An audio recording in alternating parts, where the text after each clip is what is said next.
horror movie? What? Let's make a horror movie? I wonder what we'll be like then. Brains in jars, I'm going to guess. We're a long way for God now, son. Slowly Coming out of his mouth. crawling out Yeah, of his that's mouth fucking and stretching cool. his skin. Nice. So he doesn't save them, the bridge goes down, people die, and he's like, oh well, job done. Clarence? Can we try take two again? Yeah. All I'm saying is maybe don't trust sentient hats to make life-changing decisions, but... Thanks for your correspondence, Jatos. He was a cop and good at his job until he committed the ultimate sin. Yeah, sorry lads, that was, got signals crossed. Welcome to Let's Make an Horror Movie. Hello, I'm John. And I'm Dave. Welcome to slightly different intro this week, John. Yeah, it was very good. I was excited, edge of my seat. Well, we didn't get a voice artist, so I'd prepared a whole recorded thing for Tony in the booth to play. I don't know what that was. He looked very pleased with it. He looked pleased with that. Yeah. But I do think that was a bit of the intro to the 90s TV show Renegade, which featured Bobby Sixkiller. Did it? It did. Now, I Wow. can't remember if that's the actor's name or the character. Yeah, 'cause where is he the now? character. No idea, but I did always think if you were like an outlaw, or even an outlaw's friend, probably having the name Sixkiller, it's not the most incognito name. You probably want like a Bob Smith or something. There's also the implication that if he's already killed 6 people, you're all right. So it might maybe put people That's at true. ease. He maybe only kills 6. Yeah, so he's like, oh, I'm Bobby Sixkiller.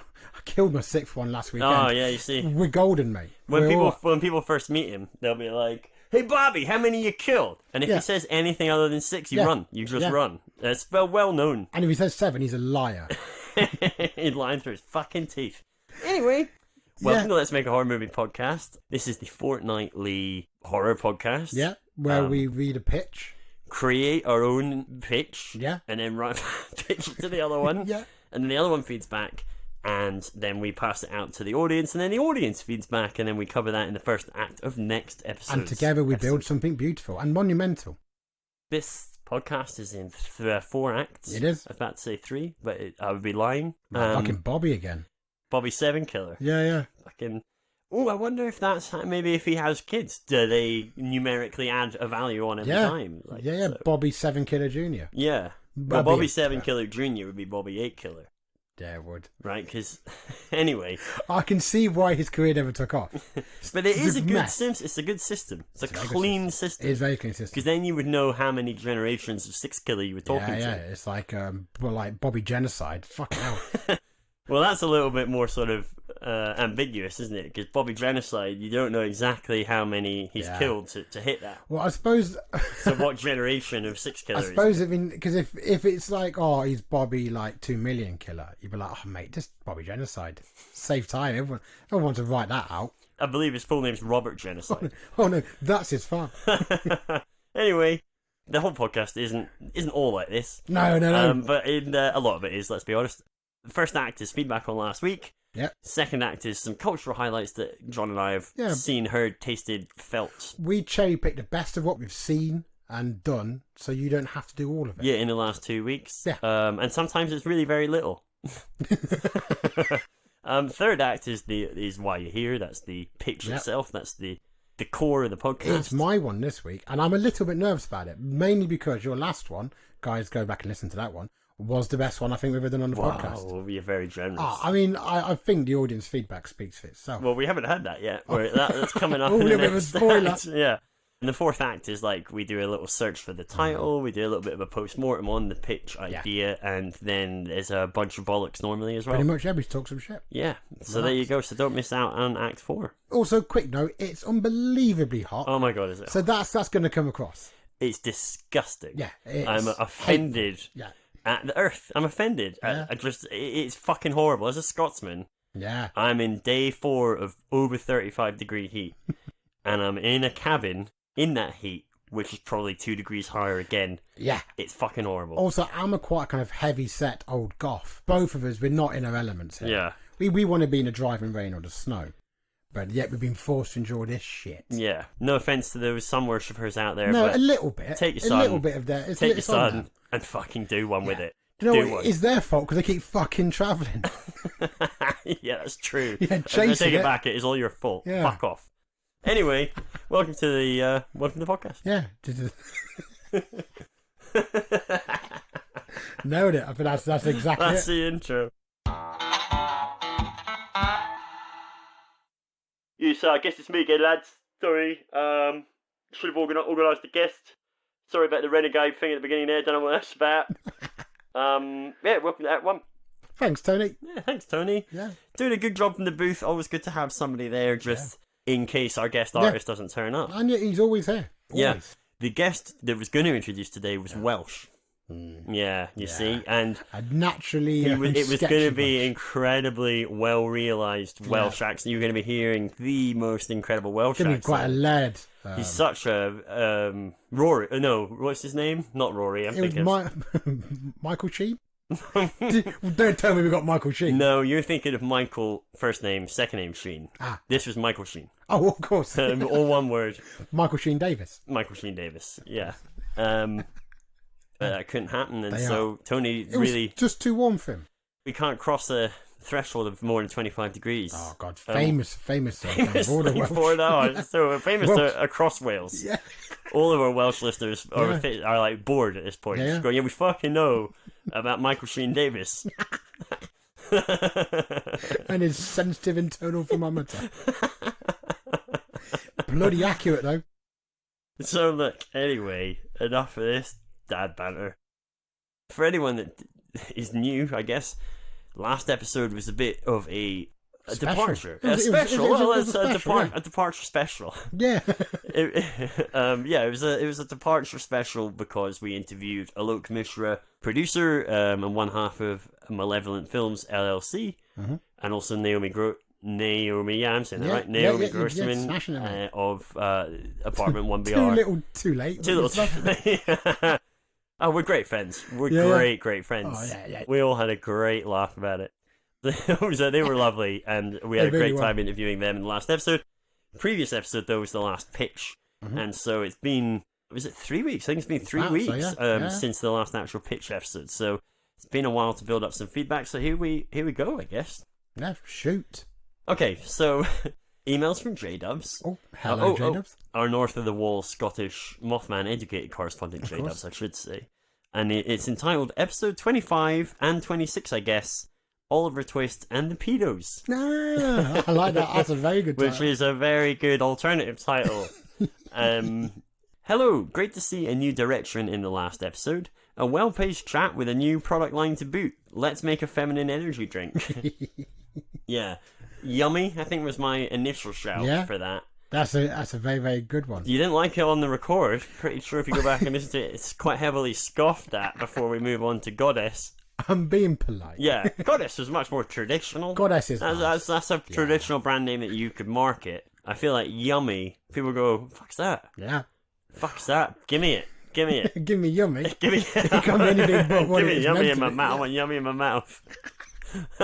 Give me Yummy in my mouth. Stomach turn. That's the tagline. Stomach Give turning. me Yummy in my mouth. Get Yummy in your mouth. Get it in your mouth, in your tummy. Bit of Yummy. So, buy Yummy. Buy Yummy products. So this is a big, long, sort of contrived experiment to make it sound like I'm doing this off the cuff, but I'm actually advertising Yummy. Well, yeah, I mean, like you're reading quite a sheet there. It's a big press release. Yeah. Bar Yummy drinks. Get it in my tummy. Anyway, look, we'll cover this in Act 4 or on the website. Anyway, it says, let's make a feminine energy drink. Yes. Quick moan from me. If you and your listeners need context to every bit of feedback from previous eps, I think my input will be open to criticism for being overlong. I just have to assume that you and any audience who's not me can remember as far back as 2 weeks ago. I mean, I would say, point. In his defence, he is referencing things that we have said. He isn't referencing some kind of like esoteric thing that only he would know about. We literally did it. So I'm on your side. I mean, the thing is, I agree, but I say a lot of things, and I think you do say a lot of things. I can't possibly remember everything. Every time you open your mouth, mate, you're saying something.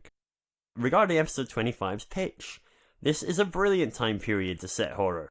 I like the level of research that went into this, and twisting various bits of actual history into the story really added to the authenticity. Did you use the image of Cupid as a link boy as inspiration? Yes, I did, John. I think you posted that on Twitter, didn't you, at some point? I think I might have done. Yeah. I do a lot of stuff on Twitter. I mean, I used it as inspiration in as much as... I knew I wanted to write about Link Boys. It was the Dark Wings that I got specifically pulled out of that I think it worked really nicely.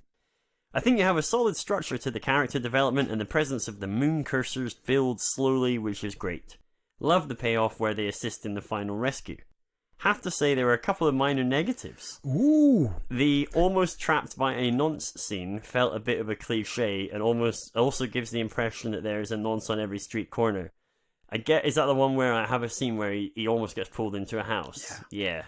Yeah, maybe. Yeah, I mean, it is difficult to write a coherent picture of Britain, really in any era, without kind of giving the impression nonces were at least held positions of power. Yeah. So, I took it as like, okay, you might have over-nonced the pudding. Yeah. But I think it created a realistic picture of the place. I suppose I'd look at it this way. An analogy for me would be like, I don't think all men are scumbags. Nah. But if I were a prostitute or a sex worker, I could see how I might think all men were scumbags. And so my point is, if you're a link boy, the people that you're exposed to are largely potentially going to put you at risk because of the very fact that they know you're an exposed child, basically.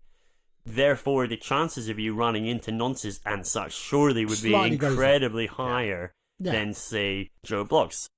I'd imagine that there were grown-ups walking London in those times who were never even bothered by a nonce. But I imagine the children had a slightly different perspective. Yeah. I think if you're a child working the streets in a time before police... I think that's a fair point to say. And again, it's the kind of thing that there was a lot happening in that idea. You could make that man who tries to grab him not a nonce, just a normal murderer. Yeah. He's plenty of them around. Yeah, who's got no interest in that side of it. He just wants to kill someone. Yeah, he just wants to cut off his legs and open him up while he's still alive, sort of thing. And play with his legs, like little, like two forks. Yeah, like the Benny and June trailer. Yeah. He just wants to. Benny everyone and June. remembers that about 25 years ago. Everyone. I mean, knowing our target audience, yes, definitely. It's a fair point, though. It's a fair challenge, I think, for sure. You do paint a very grim picture of London, but I don't think... Only because you're seeing it from the point of view of these people. Yeah. It felt to me like you have almost a plot and a half trying to play out in Act 3, which means it all goes a bit radio rental. For any non-UK listeners, that's rhyming slang for mental. Yes. So... lovely bit of rhyming slang there, Jade. I love a bit of radio rentals, so that's great.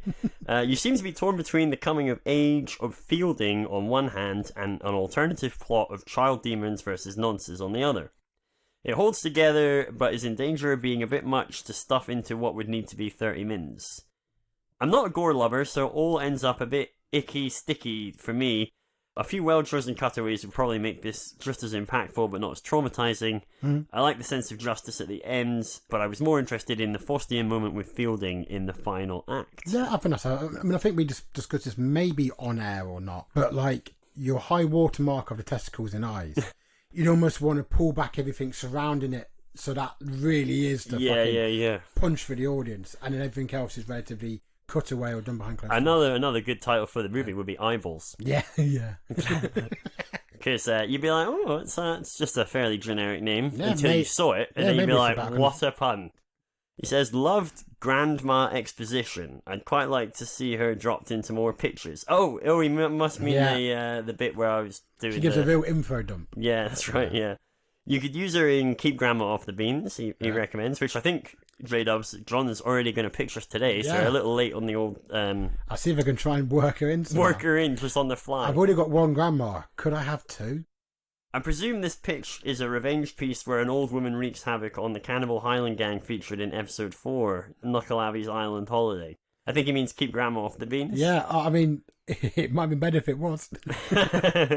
As always, peace, love, and social distancing, J-Dubs. Thank you very much, J-Dubs. I think there's some very good points there. Yeah, thanks, J-Dubs. Yeah, much appreciated, as always. I agree. I mean, I think he does raise quite a good point there, amongst many, but like one stood out to me. Okay. Was that 2/3 of the movie are very much a kind of like historic thriller sort of thing with supernatural elements that draws in everybody.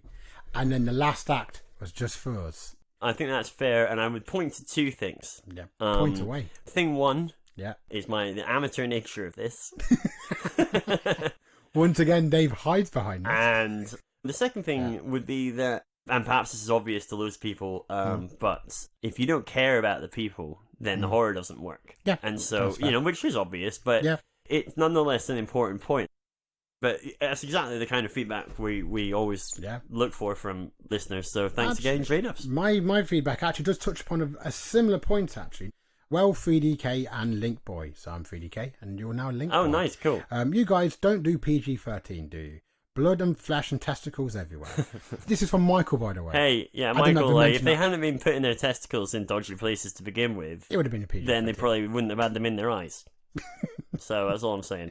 Guys, look after your testicles. Think about what you're doing. If you want to hold on to your junk, don't be sticking it in places it doesn't belong. Otherwise, no one's going to shed a tear when someone tears it off you. Yeah, Apart from you, obviously. Words to live by. So I've got to say, I absolutely fucking love the Moon Chasers. I wouldn't change a thing, other than to show at least a couple of people living in London at the time who weren't abusing children. So I think that touches... it's a kind of like... You've maybe painted London as a kind of Sodom and Gomorrah sort of area. But I do think history does support that to a point. It's interesting that both bits of feedback highlight that. Yeah. So maybe that is worthy of a reapproach. The third act with the biting out of the eyes made me spit my fuck off eggs. I never felt so uneasy and joyous at the same time. I think Dave has achieved the should-be punishment for all nonsense. Great stuff. I dread to think how much the child body count will be in Keep Grandma Off the Beans. Sadly, no children die in this. Well, I know, I feel quite annoyed. Well, that's very kind of Michael. Good feedback. And when we are engaged by the powers that be with the script, then I will write that in. Yeah, you're right. A little note saying you could have less nonsense. It's up to you. Put in one non-nonsense. Yeah, I mean, you've got 5 essential nonsense, but the rest, play with. Do what you want. Yeah, good feedback all round, I think. Good feedback all round. I've got nothing more to add. Yeah. Other than this, it is still fucking hot. If anything, it's hotter now than it was when we first said it was hot. It is horrible. It is horrible. It's coming up for 9 o'clock, folks, at night, and it's still hotter than the fucking sun. Terrible, terrible, terrible. Tony? Yeah, thanks, guys. Loving the heat over here, guys. Just gotta say, welcome to Act 2. Oh, short and sweet. Short and sweet, sort of trying to join in, Tony. I appreciate you trying to join in on the weather thing, but I mean, we've got a brand here. Yeah, we've built a kind of rapport, sort of established, isn't it? I mean, look, no offense, Tony, or nothing, but you're a sound guy. In both senses of the word. Yeah, exactly, absolutely. No criticisms here. Just saying, maybe write something down. Maybe write it down. You've got the time. You've got 15 minutes between these breaks. You could basically. We will check it over. If you've got a good gag, write it down, just work on it a little bit, and then boom, when the next act comes around and we look to you, roll that one out. He looks crestfallen. He does. I'm sorry, mate. I'm sorry. Anyway, look, let's forget about Tony. He gets paid well enough. Oh yeah, Act 2. So Act 2. I've got a few things. All right, you kick off. I'll rattle through some films as I normally do. Hang on, give me just 2 seconds. Oh, what are you gonna shit? It's my classic Act 2 shit. Start of Act 2 shit. Really I might leave this one in. I might leave this one in. Normally I take those out. I know. I mean, we are going to put a really big John shit supercut together. The thing is, I need to leave some of them in because I've got a lot of merch coming, and so if people, those keyrings if people don't know what that's from, then they're not going to sell. Anyway, yeah, that's fair enough. Sorry, you. Were you about to say something, or were you? I was trying to remember because I watched 3 films. I can't remember the third one was. Tell you what, I'll start because I've got less to say because it's been it's too hot. It's too hot to do fucking anything. Yeah, it is. And everywhere that I have a TV screen is really, really hot, and I don't really want to stay there. So I haven't really watched much. That said, I have played Carrion. So anyone who is any gamers out there who are looking for a nice 2D side-scrolling platformer where you are the monster killing people. Tentacles and teeth. It's fun. The way you move around the levels is really fluid and beautiful. And then just flinging folk around and everything about that's a lot of fun. Yeah, eating them, gaining mass. It's great. That's pretty much me. I've watched at least 3 movies, but I'm going to mention 2 because I can't remember any of them. Oh, shit. Yeah. I've got it. I remember now. Oh, nice. Go. Culture Shock, really cool movie from last year. It's about a Mexican woman trying to cross the border while pregnant. And it kind of just builds and gets really horror-y. It's brilliant. It's really, really cool. What kind of horror? What kind of horror? Oh, a little bit of body horror, but it's quite weird. Almost a bit of the sci-fi element to it. A lot of satire. Okay. It's got quite a weird... I don't want to give too much away, but it's quite gritty in the first half and quite surreal in the second half. Great performances. It's worth your time. It's really cool. Great Mexican film, is it? Yes. Yeah, nice, lovely. Yeah, fantastic. And it was called Culture Shock. Culture Shock, yes. Very cool. And it's released by Blumhouse. Second film, Beach House. Really brilliant. Do you know what? Not dissimilar to Colour Out of Space. So, the young couple go to a beach house, find an older couple already there. It's the male partner, it's his family house. But then some friends and family staying there. They stay there. Weird sci-fi horror shit happens. Loads of body horror. Genuinely made me feel quite sick at a few points. Dear. Very Lovecraftian in the sense that it's about unknowable dread. Gotcha. Fucking great. It's 9 out of 10. Watch it, everyone. It's brilliant. It's really cool. The other one, bit of like a film of the moment, Host. Everyone's going on about. It's very, very good. 5 women have a seance over a Zoom call. And that's all I'm going to say. It's an hour long. It's filmed in lockdown on Zoom. So there's been a lot of Twitch activity about it recently, and there's a lot of behind the scenes stuff. Very brilliant how they made it as well. It's brilliant in front of the screen, and it sounds even more brilliant behind the screen with how they managed to do it. 10 out of 10. It's brilliant. Really sounds scary. Ingenious. Yeah, it really is. Very scary as well. Nice. Yeah.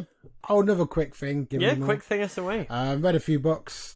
Cosmology of Monsters is a very beautiful debut novel from Sean Hamill. Lovecraftian, but a bit of touch of Shirley Jackson in there. Really good. Can we get an idea what that's about? It's... Oh, God, you want it all, don't you? I know. I'm really needy. You are. It's about a family, the sort of real-life stresses of, like, low income and everything else they have to deal with, plus, like, real mental health problems and everything else, with this kind of weird Lovecraftian sort of element of monsters watching them. Okay. It's really good. Really heartfelt, really, really well written. And the final book I'm going to mention is The Only Good Indians by Stephen Graham Jones. Basic sort of summation. 4 Native American lads, sort of 10 years ago to the present, shoot a load of elk, and a load of weird stuff happens during that. And then after 10 years later, the spirit of what they did comes back to get them. It's brilliant. It was also being a kind of like British lad who doesn't know anything about the realities of that sort of life, growing up on like reservations and stuff. It's as much an insight into that as it is a fantastic horror film. Horror book. It's brilliant. Oh, that sounds great. Really good. I recommend both of those. You've got nothing to say about weather this time. Welcome out 3. Thanks, Tony. Little bit curt. I mean, to be honest, mate, I feel like that's my fault. Yeah, I think we did. We definitely put him in his place on air. That's true. Normally we save that for That's true. I could have cut it out, but now it won't make sense. So I gotta leave it in. Yeah, you have to. Gotta leave it in. People are like, oh, why is Tony off today? Gives listeners a real insight into the nuts and bolts creation of this. You know podcast, what? He's fucking looking all at you, the hands behind. Oh man, he's giving me evils. He really is giving me evils. Giving you the old stink eye. Anyway, so welcome to Act 3 then, I guess. Hello, everyone. Doing a pitch. Doing a pitch. John's pitch this week. What's the scoop? Do you got caveats? I've got a wee caveat. A wee one. If I may steal the parlance. So I'm writing to a listener given title. That's right, a listener Keep given title. Keep Grandma After Beans. If I'm honest, I've stretched that as much as I can. It's got a grandma in it. There's the implication of beans. So, it isn't bean specific. No, that's good. I also, as well, I was a little bit gun shy because the last one was, as I say, one of my favourite pitches. This episode is sponsored by Green Giant. By beans. Once you read the pitch, it's definitely not. In fairness, when I sort the sponsorships out, I say to them, I can't tell you what's going to be in the episode. Yeah. It's just perfect alignment that Green Giant are sponsoring the beans episode. I would say, a bit of a spoiler for this one, the agriculture industry doesn't come across well. So that's a little bit of a spoiler for you. We open on a large expanse of fields, with multiple workers spraying the crops. We cross over to a village called Hobbslawn. It's like a real like panning shot, like classic Kubrick panning shot. I'm feeling like, what are we talking like sort of sleeping English countryside? Yeah, pretty much, like the Shire. Exactly, your classic kind of like the old Albion sort of thing. Right. Eventually we settled on a large farm, which is in a state of some disrepair. Moving through the house, an elderly lady, I've put a bit of a casting note here, possibly Brenda Bleffen. All right. Just to let you know my writing style that I've put there. I've name-checked Brenda. The big B. You've put the big B down. I mean, I don't know if we've got the cachet for the double B. I've lost it. It is so hot. It's so hot. It's ridiculously hot. We're both dripping. It's insane. It's kind of apt that we're a horror movie podcast because I feel like we are so close to hell, right? Yeah. It is fucking awful. insanely hot. It's inhumanly hot. This kind of hot should be just shut down and turned off the lights. Stop using air travel. Please. This is terrible. An elderly lady sits on a sofa reading with the TV on in the background. Passing her by, we go down to the cellar and stop at a brick wall. So just like the kind of like tracking shot, basically. Stop at a brick wall. The wall has a dark stain on it which seems to be sweating something like sap. The brickwork seems to be swelling as something pushes on the other side.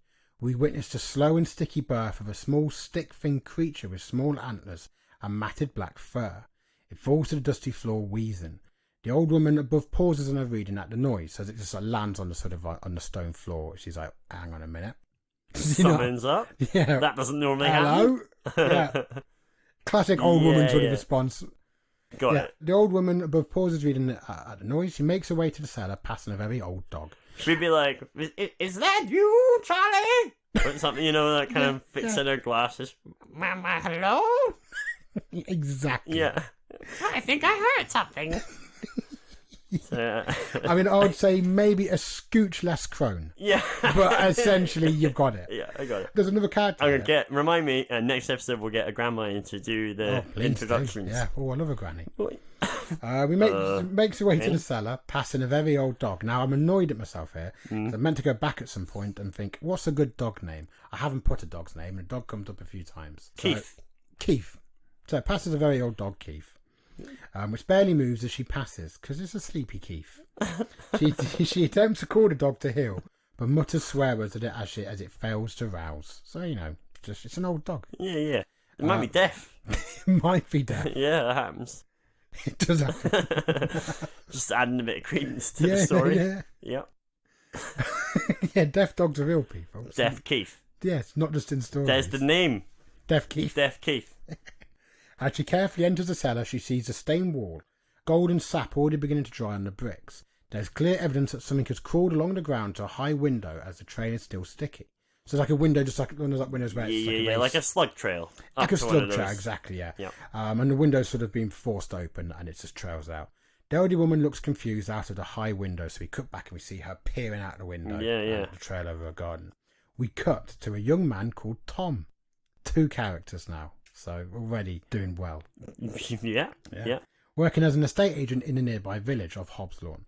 He's trying to sell a young couple the virtues of moving to the small village as it is surrounded by fields. They're unconvinced as the outside air stinks. Tom... Alright, fair enough. I mean, that scene will be interesting to see on the screen. Yeah. So the estate agent going, oh, it's lovely around here. And one of them says, does it smell like shit? Is it just me? Or does it smell like shit around here? I would say there was at least a page of this where I was thinking it would be a slight black comedy. So that's how I envisioned it. Tom gives the explanation that, the crops are being sprayed, and sometimes, very rarely, it smells a little like sulphur. The couple respond that they want to escape city, but not to somewhere which smells like rotten eggs. God, they sound like a nightmare already. Yeah. Where are they from? London? Probably. Typical. I mean, I've written bastards. Yeah. So, I mean, fit in whatever you want. So, it's all matching up. A little bit of research went into this, that the pesticides do smell of rotten eggs. Do smell of sulphur. So, that's nice. True. That's true. Yeah, so, they're happy to believe that. So, did everyone come out? It's good to get the details right. Yeah, exactly. The important ones, like this, what the smell would smell like. And why, it's difficult to say. Because I couldn't I just was like, there's no way that's happened. No. I was like, I just don't believe it. No, you've done your research. You brought it with you. Yeah. And now I do believe you. Sold it in the room, mate. So quite crestfallen, Tom makes his way back to the office when the phone rings. It is his grandmother, the woman on the farm. She tries to tell him what she found in the basement. He is curt and clearly uninterested. Tom assures her that he'll be round later to make sure everything is all right. Just before the call ends, Tom tries to bring up his grandma selling the farm, but she dismisses it quickly, saying she's looking forward to seeing him later. So he's just like, look, we got to get out of this place. It fucking stinks. And wait. It's small, and it's just, he wants to get away from a small village. Yeah. I'm sick of being called Stinky Tom, Mum. Fucking hell. Oh, clothes smell and everything. Yeah. We see that Tom works out of a tiny estate agent's office with his boss and one other employee. He also lives above the office. He explains to his colleagues that they should really not book viewings when they're spraying the fields. Yeah. As it stinks. Smirking, they tell him that he should turn it into a positive, as it is the smell of growth and produce. He snaps back that the growth smells like dog shit. Yeah, I mean... Really going after the smell. Yeah. This is really forming a big part of the pitch, is the smell. I mean... really, your research is really paying off. I think literally I was driving the other day to a farm. You were like, what the fuck is the smell? I'm going to use that. Yeah. They say right about what you know. That's great fodder. That's what I'm like, Dave. I'm just one of those people who just draws some life at all occasions. Grumpily, he goes upstairs to his comically small flat, because it's a very small building, it's very small. Sure. He changes and heads out to see his mum. We follow him in real time as he drives at most 3 minutes to his mum's farm. So there's a little bit of a not like a comedic beat as such, but he's like, grandma's like, come home and stuff. In the car, are we getting? Is he crinkling his nose up to tell us it still smells? He's cartoonishly wafting his face.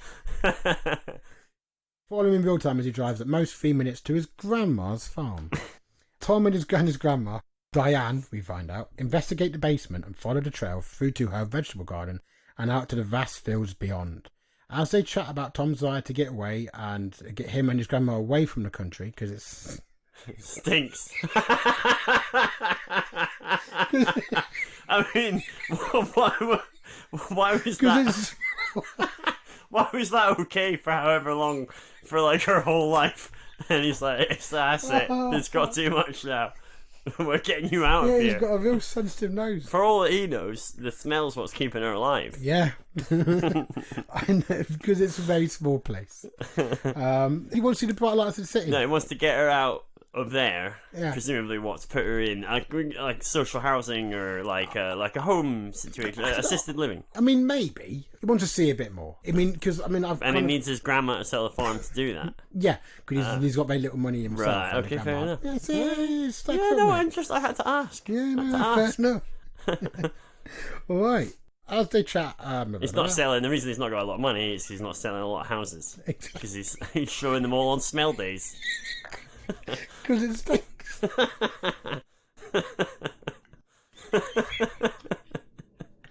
I can't believe I put that in so many times. It does drop off. It's not the focal point. Will acclimatise. So I've really got me. I really like the idea that around the film it's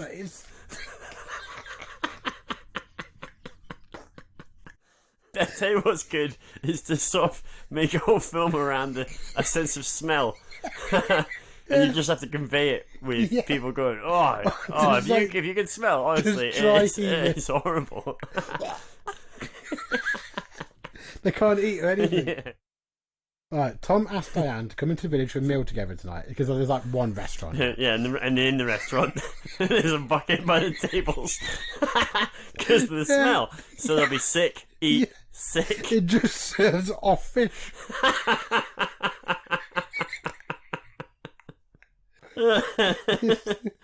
Okay. Catch of the other day, they call it. After dismissing the trail, there's some kind of woodland creature messing about in that basement. Maybe a badger or something equally rural. So basically, Tom's a little bit dismissive of the country life, is essentially. He lives there. Exactly, but he's like, a young man. He's like, he wants to get out of this place. Yeah. Doesn't want to know about nature. Exactly, he's not interested. He's all about his Nintendos and TikTok. Yeah. I've got a lengthy TikTok scene where he dances to Nicki Minaj. Nice. In real time. I just realised I've never sounded more like a dad. And given I'm not one, it's kind of weird. Weird feeling. As darkness falls, the sap begins to glow like liquid gold in the moonlight. As we see the trail winding over the farm, it coats the soil and the vegetables in Diane's garden. The view pans up and we see the fields beyond the farm are lined with golden sort of like lines threading throughout, so we sort of get another aerial shot. Some distance from the farm, there is a bright golden patch in one of the fields where the crops have been sort of torn down and flattened. So you see like it's trailing everywhere, but there's like a real concentration. And then there's a patch. Exactly. In the centre of the area, there is a black shape. As we get closer, we see the black antlered figure from the basement. It unfolds itself, seemingly in some kind of slight pain. Sorry. Oh, fuck. It's too hot. It's so hot. It's just too hot. It is so hot. I'm just quietly wiping sweat from my brow. So basically, so he like unfolds himself in a clearing. And Takes a sniff. Holds his nose cartoonishly, seemingly in pain, and vomits more of the sap. So it's almost like he's excreting it. He stands much taller than any man and releases a bestial howl into the dark. So it's bipedal. Yes, but with antlers. Yeah, very much like a man shaped, but furry as well. Furry bipedal with antlers. You know the type. Yeah. We've Classic. I mean, we're not too far from the country here. We've seen him. I've seen him. Rocking about. I've seen him. I speed up for them. Yeah, you fuck your car. You got a lovely rug. The second act, so that's sort of the end of the first act, really. You set the characters out, set everything else out. I'm trying to do just some kind of act structure here. The second act begins with Diane waking up, stroking. I'm really sorry. Stroking Keith, her old dog. Uh-huh. Oh, fuck. Oh, so unprofessional. The second act begins with Diane waking up, stroking her dog Keith, making some tea and strolling around her farm. She is shocked to see that her vegetable garden has grown unnaturally overnight and is bursting with life and vitality. Ooh. Insects buzz with activity amongst the flowers, and like large healthy produce hangs from every vine and branch. The fields past her actual property seem much paler in comparison, so as much as they've grown, they've sort of wilted and withered. And I see, yeah. Gotcha. We follow two pesticide sprays, Chloe and Dan, as they park their truck and begin to get ready to work. As they chat and walk into the field, we see before they do that the crops surrounding them seem to be dying around them as they spray, creating a sort of clearing of sort of like dying sort of stuff. So as they spray, it's like they're it's like real-time wilting to the floor. Exactly, yeah. Chloe says that Dan must have screwed up and they're in some real trouble now. While Dan swears he did everything as usual, so she thinks you've fucked the mixtures up, you've done something wrong. As they argue, the wilting ashen stalks begin to rustle and move as if something stalks them just out of view. Even though the morning sun is bright, the world seems colourless as they are surrounded by the fading crops. Chloe sprays some pesticide around her as they both huddle closer. And then with an unnatural speed, a black arm grabs the end of the sprayer, so she's holding, and pulls her towards the edge of the clearing, so deeper into the field. Another arm grabs her face and yanks her into the stalks. Dan screams, rips off his mask, and just legs it. Bolts straight out of there. Just leaves it. Dan doesn't come across well in this. No. He comes across as a bit of an arsehole. Bit of a chicken shit. Yeah, he just fucking like screams, legs it. He makes it to the truck as something large gallops behind him, so you just hear like the pounding of the sort of dirt behind him.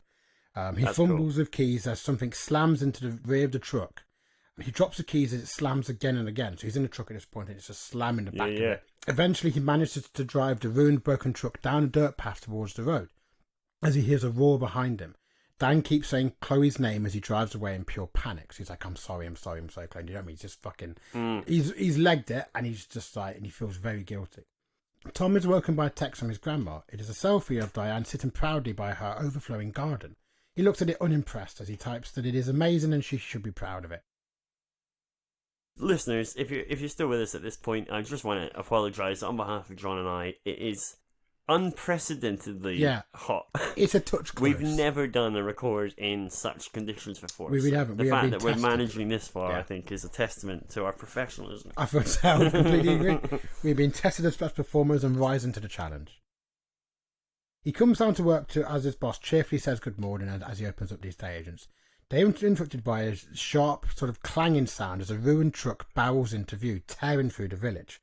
One of the tyres bursts due to its twisted frame, which causes Dan to lose control, and the truck skids along a few shop fronts, so it just grinds up on the sides of the building. Nice, cool.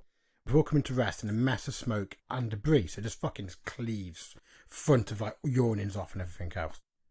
Tom and his boss just stand there motionless as this plays out in front of them. Dan falls out of the truck, blood and terror covering his face from the crash. He staggers towards the two men and falls at Tom's feet, begging for him to help Chloe. Tom is speechless. So it's just like, fucking hell, what's happened here? Yeah. What's that smell? Yeah, he did it in between sort of like heaves. Still not used to it. But there's a line here where he's just like, I'm still not used to it. I thought I'd be used to it by now. I really thought I'd be...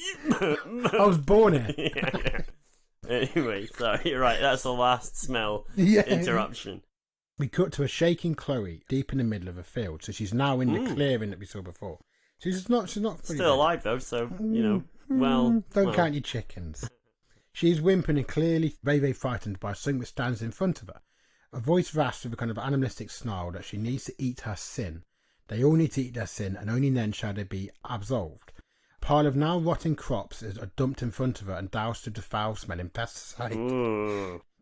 Feast upon your own filth, and then you shall walk free, either in this world or the next, the voice commands.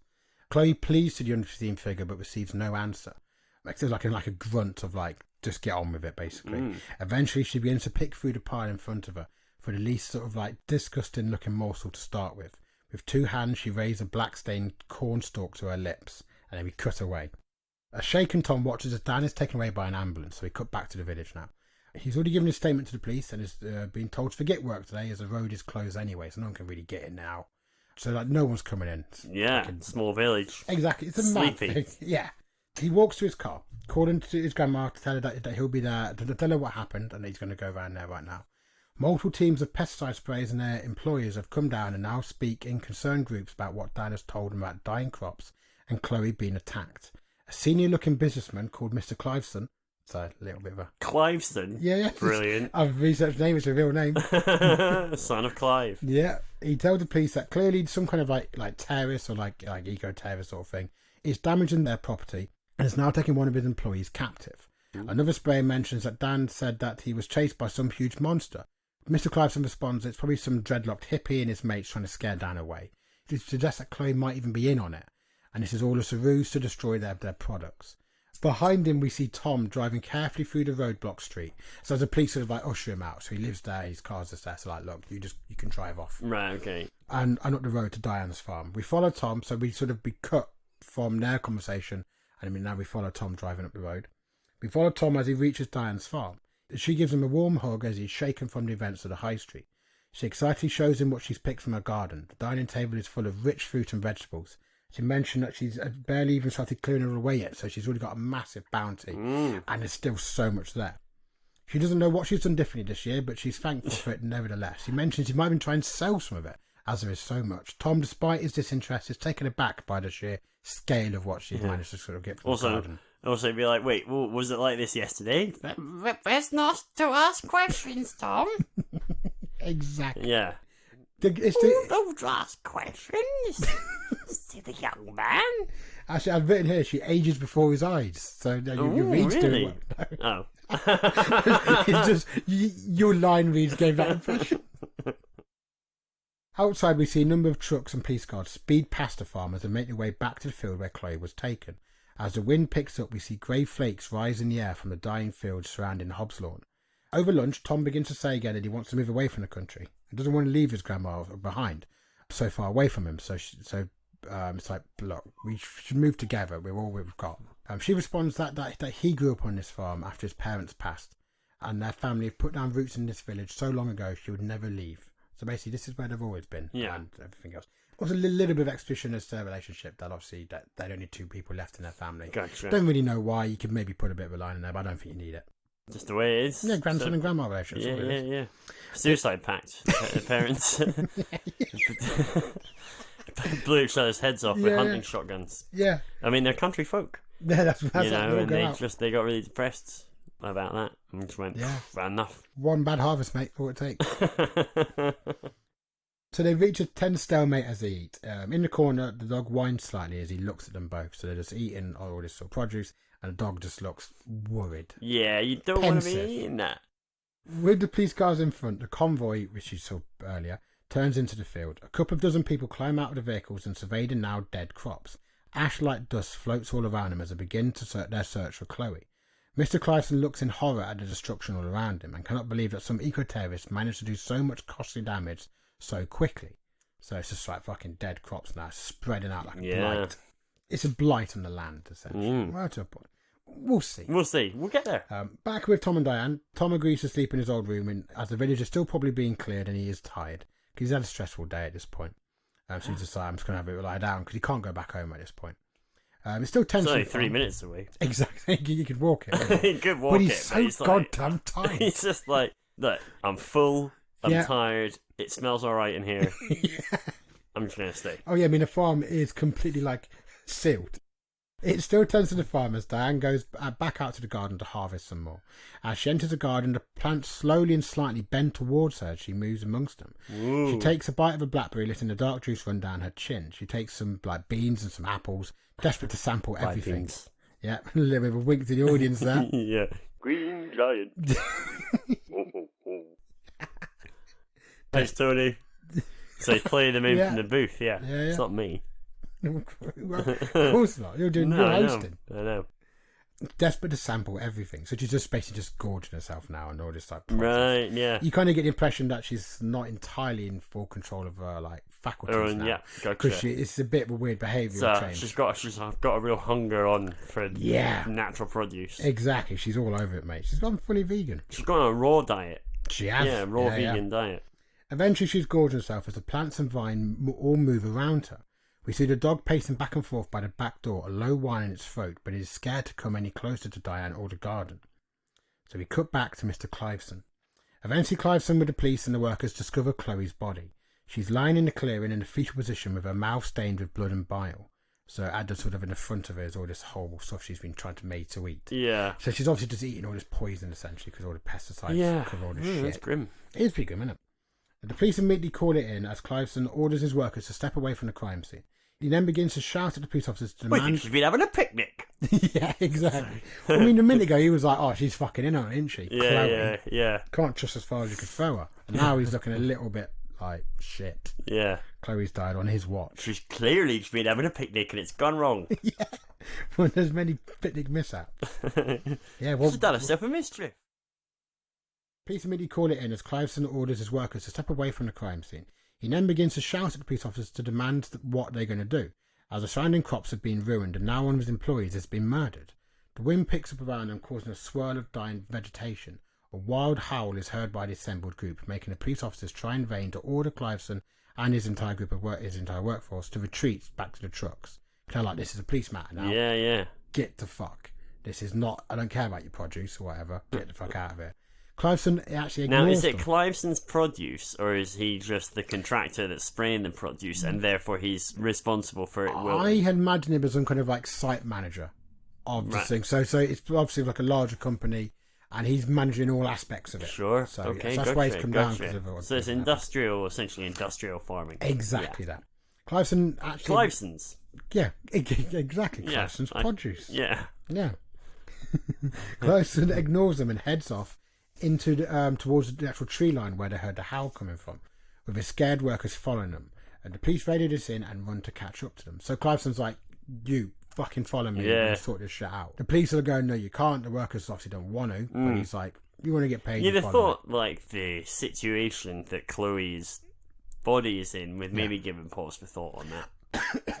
I'm just gonna cough over that criticism. Oh, I gave a really good answer. I had to cut it all out. Well, I didn't hear anything. I just heard a cough. Carry on. I feel like I've already covered it, mate. So. Yeah. No questions here. We cut back to Tom, who sort of slowly awakes in his childhood bed, pale and shaken. He carefully makes his way downstairs, looking for Diane. He finds the dog Keith by the back door, still whining and pacing back and forth. He bends to pet the animal and looks out to the garden. It is like an activity of life, as animals swarm from flower to flower. So it's just like fucking heaving. Right, yeah. Tom makes his way over and sees his grandma in amongst a buzzing mass of vines and fruit. She lays peacefully with green shoots coming from her eyes, mouth and nose. Oh. As she's become enveloped by the garden. They visually grow from her and crawl out in front of Tom. Tom falls to the floor screaming. As he drops to his knees, he vomits fresh green shoots from his own mouth, which seek root into the ground. Oh, nice. He pulls back in horror as his body begins to break down as he tries to crawl away. His body ruptures, bursting flowering vines. The view slowly rises as the lush greenery of the garden spills forth from its borders and takes Tom as it did Diane. So it's just fucking uncontrollable growth. I'm going to call that Vandermeerian. A little bit of Vandermeer's crept into this for sure. Well, a lot. Just a bit shitter. Mr. Cliveson bursts from the dying field to the tree line before his workers, his face a mask of fury. Before him sits a massive figure, surrounded by dozens of creatures, big and small. Insects fill the air as the wind howls. The one sickly creature from the basement is now fully transformed into a towering, animalistic man, with dark antlers grown from his head. The figure stands up before Cliveson, and the animals part to allow him to stride towards the terrified man. Its dark body moves with strength and power as it closes a distance. It looks down at Mr. Cliveson with contempt. "So, another child of Albion finds themselves in front of me," he booms. "Are you prepared to consume your own sin in the hope of absolution?" Mr. Cliveson regains his composure and stands defiant before the creature. "Who the fuck do you think you are? And do you know how much damage you have caused?" he sneers. The creature laughs. "I know exactly who I am. I understand it is mine, as are all the creatures born from it. It has been too long since I've rode out for the hunt, and now you, my child, has given me cause. I ask you once again, will you stand before Herne and eat your sin?" It's Herne the Hunter. That's what I've done. There you are. That's what I've cleverly put in there. Yeah, lovely. The police officers and workers rush from behind and stand behind Cliveson, unable to comprehend the scene before them. "Arrest this fucking nutcase, officers. We pay your bloody wages, now do your job," Mr. Cliveson screams at them over his shoulder. Herne looks at the assembled group. "Your sin stains every part of you all. It disgusts me what you have done to yourselves." Then he smiles. "But no fear, I can offer you freedom from the poison." He grabs Cliveson's head with one huge hand and drags him towards the field. The police officers rush forward but are battered aside by Herne's other hand. Some of the workers flee in panic. Herne grabs Cliveson's lower jaw and rips it back so it hangs uselessly from his face. He rips a stalk of petrified corn from the field and rams it down a dying man's throat. Wow. Cliveson falls to the floor, drowning as the blood wells up from his ruined throat. The police officers go to attack Herne, but with lightning speed he smashes their legs and arms, so they're left broken on the ground. The few remaining workers turn to run. So he just kind of grabs them by the arms and just twists. Leaves them as just basically useless lumps on the ground. Yeah. Herne grins broadly. Time to hunt. Oh dear. Our view pans up as Herne takes off after the workers with ferocious speed, as more animals pour out of the woods across the ashen fields. We see Diane's farm being slowly covered with creeping vines and roots. The bodies of Diane and her grandson have now burst open like seed husks as a new life takes hold. We see the wide expanse of crop fields stretching to the horizon and beyond. They are all dying, releasing dead ash into the wind. The end. Ooh. So yeah, what do you think? It's a little bit lean. Welcome back, Paul. Thanks, Tony. Yeah, thanks. Thanks. I thought it would be a bit more than that, but no, straight into it. Just so that we don't get distracted. I think. Of course, yeah. It's very kind of it. He's professional. There I was criticising him earlier, but anyway. All water under the bridge now. No, I thought it was good, man. I really liked it. Yeah, I really liked it. I think lean, a tiny bit lean, but it is a little bit lean. Only in the sense of you can only say so much. Yeah. But I think, it's fairly obvious that you would have a lot more in the first two acts. You would really flesh it out. You're building that up between the Tom and his grandma. You're building up the village. Exactly. You're setting that whole scene. And you could probably drop in a couple of other things as needed, maybe other related sort of issues to her. Exactly. And I think you could also flesh out more of the workers as well. You could elongate the confrontation into a bit of that hunt. Yeah, so definitely. It's like the beginning of the hunt almost, where you get Cliveson and the other main characters. They meet their ends, and that's largely end the film. But I think you could elongate that bit because the film was going to end on a straight up massacre, and maybe I should have done. I feel like it's something in the way that you had that. For me, it feels like you get a lot more out of it if you had a really tense paced. Final act where it's basically all payoff, but it's still really intense because so will they survive, won't they survive? I agree. There's two bits of folklore that I was using for this. One is Herne Hunt, obviously, who's a load of different stories around him. Sometimes he's a ghost, sometimes he's like a woodland spirit and stuff. I've gone for very much the sort of because he's also the leader of the Wild Hunt. which is like a kind of a ghost army. Yeah. Thing. So I've kind of like compacted the sort of the forest spirit with the hunt idea. Gotcha. That he's now riding out to protect the land. Obviously, it's a kind of anti-pesticide thing, which is a little bit on the nose. I don't know if that came across at all. Well, you were kind of forced into a position, weren't you? Because you had to write to keep Grandma off the beans. Once we were into it, I completely forgot that was why we were. That was why we were where we were. And I caught myself going, I wonder what's made John do this particular story. Yeah. And I think the fact that I was thinking that, it tells you that you've made a good pitch out of that title. I mean, it is quite a millstone around the neck to try and write to a title, but... It was fun. I did enjoy it, actually. I'm not going to pretend it's my best pitch. The other bit of folklore was also the idea of sin eating. So what? Yeah, that's quite cool. So what would happen is, this was like up until like the 1900s. Basically, you'd have like a symbolic meal when somebody died, and somebody would like ritualistically eat that meal to absolve the dead person of their sin. Right. And I think we have like grave cakes, or like there is actually a dish that survives linked to this sort of folklore. Yeah, we're actually one of our key sponsors is Grave Cakes. Oh, nice. Yeah. Not just for birthday.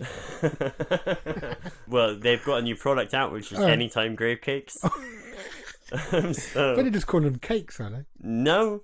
Still I mean, grave look, cakes. We're getting paid for this. I've got to say, no, Anytime Grave Cakes. You can have them anytime, morning, noon, and night. You don't have to eat them over a corpse, but they taste a lot better if you do. Don't wait till the end. Don't wait till the end of someone's life to enjoy it.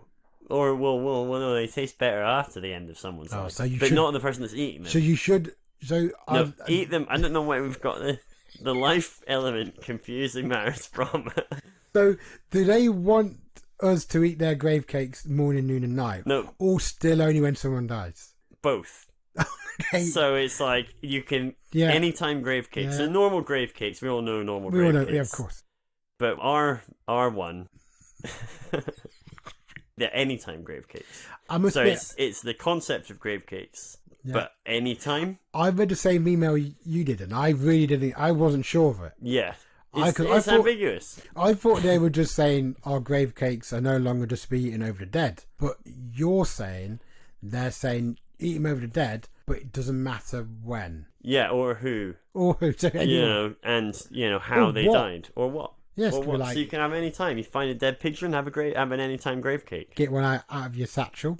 AGC. Anytime grave cakes. Anyway, look, I don't want to... Look, we've already done more than the minutes that they paid for on them, so it was mainly because you weren't quite getting it. I was very confused. And it's like, if we're going to get money from the tie-in, obviously people need to know how anytime grave cakes work. We don't lose any sponsors to this. No. Buy them on the website. Let'smakeahorrormovie.com. They're quite a good title for the movie, The Sin Eaters. Yeah, sin eating. Well, sin eating. Sin Eaters.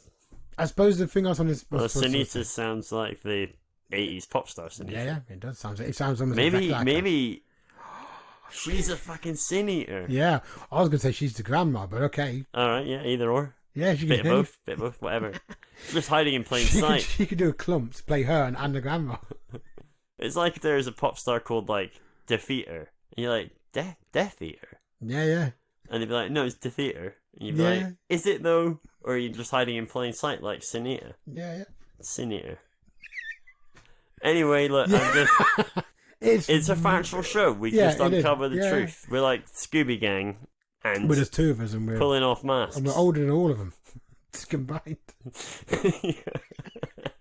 We're both individually we're an accumulated Scooby Gang.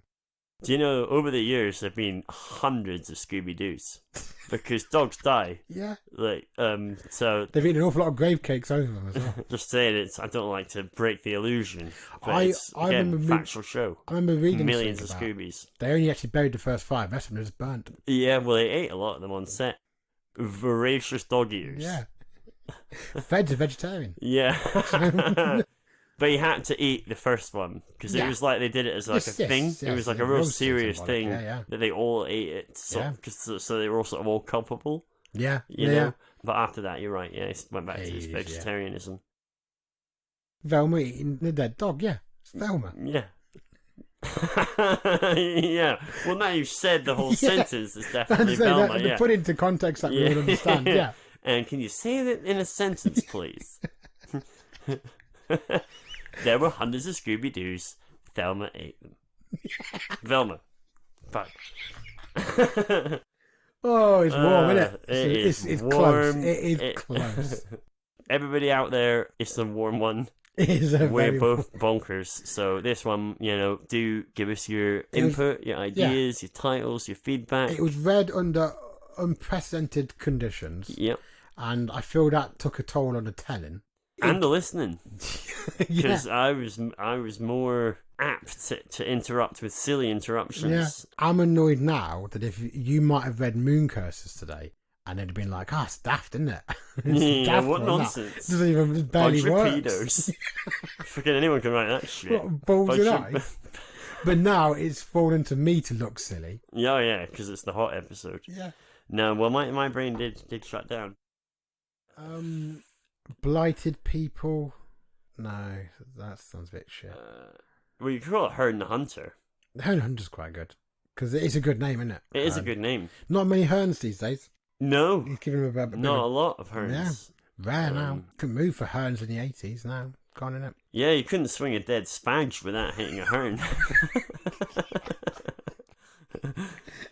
in the 80s. You've always said that, haven't you? Yeah, but spadgers are extinct now. Yeah, they are. So, like, if you're going, what's a spadge? They're extinct. That's why you don't know about them. You've missed them. You've never heard of a spadge. You clearly grew up a bit after us. Yeah, you've just given me like Pogs, classic Transformers, spadges. Man, I like how you brought Pogs. Did we talk about Pogs in a different We've talked episode? about Pogs before. We have. Fucking hell. I mean, what an idea. Our cultural pool is big but shallow. A Pog was just a disc. With a picture of an own brand. Yeah, a cartoony dog with a big smile. Right, yeah. Was it a dog, was it? No, I can't really picture it anymore. It's like one of those things. It's just amazing to me that you can sell it. But then, loom bands. So, there you go. That's this generation of Pogs, isn't it? Yeah. All right, moving on. We've dealt with it. You know what? I went to try That's the whole Big Questions episode. Yeah. Big Questions with Dave and Sean. Reduced down to, a minute, if that. A big question done very quickly. Big questions. I tried to buy some Pogs the other day. Did you? Quick Answers is a different podcast. But we actually do twice as many quick answers as we do big questions. I think the thinking there was that big questions would eventually catch up with quick answers. Quick answers will end fewer seasons than big questions. I know the audience for quick answers is confused now. And the thing is, a lot like Lost, yeah, we wrote all the quick answers before we've written big questions, which is probably not the right way around. I know our last week quick answers was just 9 feet tall, and no one knew what it was because we haven't done that one yet. It's coming out soon. It hasn't come out. When it does, though, it's gonna yeah, we don't even know. Tony's brother does the sound on quick answers. Yeah, Baz. Yep, he's good. He is really good. So is Tony, but he's deaf. But the thing is about Baz is that he works off on the mixing desk. There's a lot of colourful lights. Yeah, very bright. That will often reflect how the sound, whether it's. I'm using layman's terms, loud or quiet. Those kind of course, things. Yeah. You understand. So, he's a visual sound man, but he's very good. He is very good. Also, and this is no slight on you. He's not that good at regulating his own volume. Yeah. I mean, this is no slight on Tony, but he doesn't interject as much. Who, Baz? Baz, yeah. No. Yeah, much more. Always got a smile on his face. When he does, though, the interjections are a lot more sort of esoteric. And they seem, on the face of it, unrelated to what we were talking about compared to Tony. At least Tony's sort of on the nose. Yes, on the we can follow him, yeah. But I think that's partly why we hired Baz. 100% why we hired him. It wasn't just because he was related to Tony. It's because he was just shouting yogurt at us. And we was like, tied in the room, mate. You got it. You got the job. You didn't even know what it was. Sometimes you just got to be in the right place at the right time. Yeah, you have. It doesn't matter what you're shouting. Yeah. As long as it's dairy. If you can take one lesson away from today's episode, whatever you're shouting about, if you're looking for a job, it's got to be dairy based. Got to be dairy. Otherwise, everything else under the breath. Yeah. I don't make the rules. I don't make the rules. Yeah. So just I like to think of us as a factual helping podcast. Cool. So yeah, names. Did King Fade? Did he have? You didn't know. You had, he had antlers. Did he? Yeah. Whoops, he fucking. Someone already spotted this. Yeah, I know. I've been writing it, but Hearn has antlers. Antlers. Yeah, he has. Yeah. Oh, he's got the hands on the end of them. Also, I was thinking Cliveson's produce would now have to be Cliveson's. Yeah. Bit of banter there. Yeah, on the good. old Clive. Good banter, mate. Top drawer is just delivered with a sort of delirious heat. You know what another inspiration for this was? That new Zac Efron show where he travels around the world. Efron sounds like, in isolation, it sounds like maybe like the name of a robot in a movie, you know. He's always swearing. Efron, you know. Yeah. No, like just, it sounds like a contraction or a, what's the word, acronym? Yeah, so it'll be like F-RN. Exactly, or F-RON even. Yeah, and it'd be like, future robotic octonaut naughty, I don't know. Make it up yourselves at home. This is part of the. It's interactive. Guys, write in. What could Efron stand for? What does Efron stand for? But it's a weird. It is a weird thing. It's not. It's a weird. It's just an old name. I wonder where it originally derivates. Doesn't come from. up in the show. It's too busy. Doesn't come up. Well, that's weird. That's weird. Because I normally when I watch a show like that, the first episode of all those kind of shows is normally the people talking about the sort of etymology of their name and their heritage. I was annoyed when he went to Puerto Rico and talked about the massive hurricane there, and he didn't in any way cover his own surname. I feel fuming, mate. Yeah, is he from Puerto Rico? No. Oh, so it would have been out of context to go to Puerto Rico to cover his own surname. In fairness, you can tell when he's talking to there's this child who's lost their house and they get built a new one.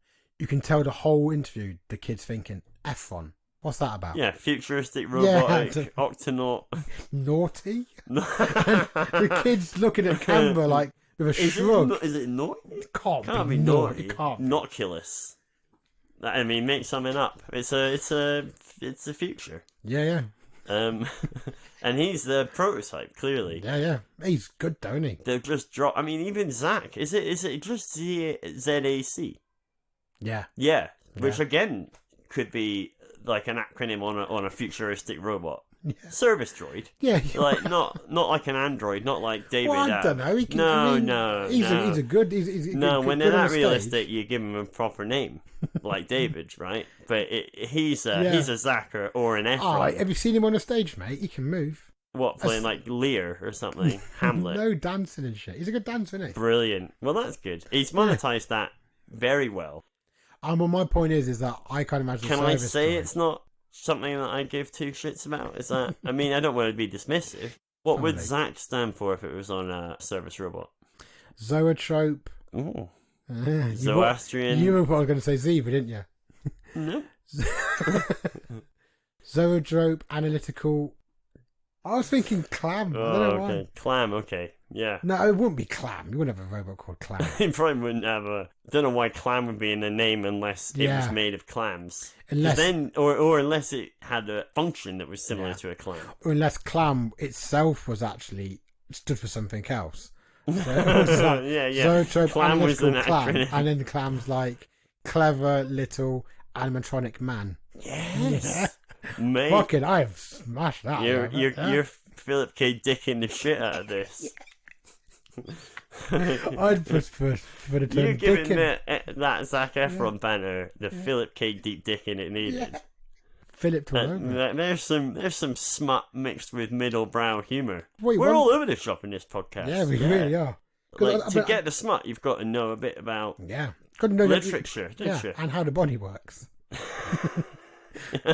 And what deep dicking is, but I think that's the one that most people probably they all fall down on the deep take dicking. a guess at. They can take a guess at it. Deep Richarding, it's properly known as. Yeah, of course. Richarding at depth.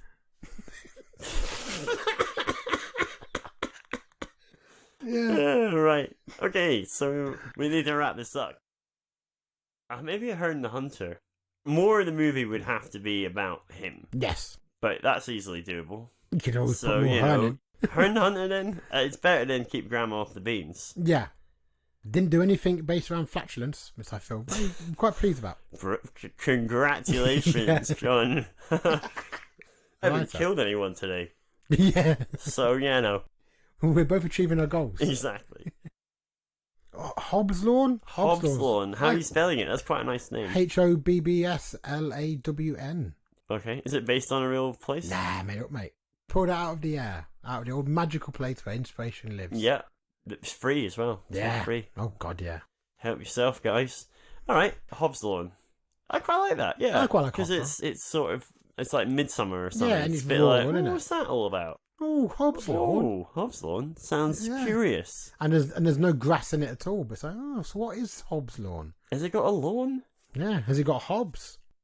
All right. Hobbslawn it is. Episode 27 is in the can. For everyone that made it this far, don't forget you can email us and should email us at letsmakeahorrormovie@gmail.com. I'm gonna have to. I'm laughing. I know I'm gonna have to explain this. I'm laughing because I burped and I'm cutting it. It's not staying in, so I'll have cut that. But people will be like, "Why is he laughing? He wasn't laughing 2 seconds ago." Nothing's been funny so far. Visit the website letsmakeahorrormovie.com where you can find all of our episodes. Yeah. And some bits that we also cover in Act 4 and Act 2 and Act 1, actually. This is the whole thing. It's the whole thing. It's a smorgasbord. So, yeah, if you want to find out about Act 4, 2, 3, and 1, just... you never do the descending double jump. No. Classic. Yeah. I'm always on. Love it. Dave's descending double jump. You can tweet us. Fuck, this is all going wrong. 2 hours in this baking room is just... Literally, genuinely, without any hyperbole, soaking wet. Like, dripping with sweat. With sweat, yeah. Just to clarify. Yeah, we aren't in a pool. Yeah, so tweet us at LMAHMpod, Laman Pod, if you will. Yeah. We're on Instagram too, where we've got photos. I'm so far gone. It's too hot. I'm photos just trying. on Instagram. We are as innovative as we are professional. Haven't said what the photos of, so go and have a look at them. Yeah. And then, rate them. And tell us what you think of our photos. Oh yeah, actually on that, please rate us and review us. Maybe not based on this episode. No. Based on any prior episode after any episode between sort of 6 and 26. Yeah. Rate and review us based on them. Not this one. But do it. Give us 5 stars, obviously, or something bad will happen to you, no doubt. Yeah, of course. And anything else, John? I think that's it. I think that was episode 27. I mean, I've stumbled through that. I'm suddenly overcome by just this heat in the last few minutes. Yeah. It's just become intolerable. I think it's a bit like when you really need a piss and you get near a toilet. Yeah. Do you know when you've needed one for an hour and you get near to a toilet and that final 10 yards is unbearable because your bladder's like, I'm going to fucking... 9 times out of 10 people who piss themselves, it's by a toilet. 9 out of 10. I've seen the statistics. Facts. Yeah. The government gathers those statistics. Yeah, they do. There's a whole unit. Well, it's a unit. It's just one man, but he's a strange man who cares about his work. Piss stats. Yeah. That's the office, but I mean that's the colloquial term that they use. I think it's piss stats Gavin. Yeah. He's always office of the. I think they call it office of the interior becoming exterior. Yeah. Love you all. Hope it's a lot cooler when you're listening to this. Write us, email us, tweet us, whatever. Yeah. We love you. See you in 2 weeks. Bye. Oh, let's make a horror movie, everybody.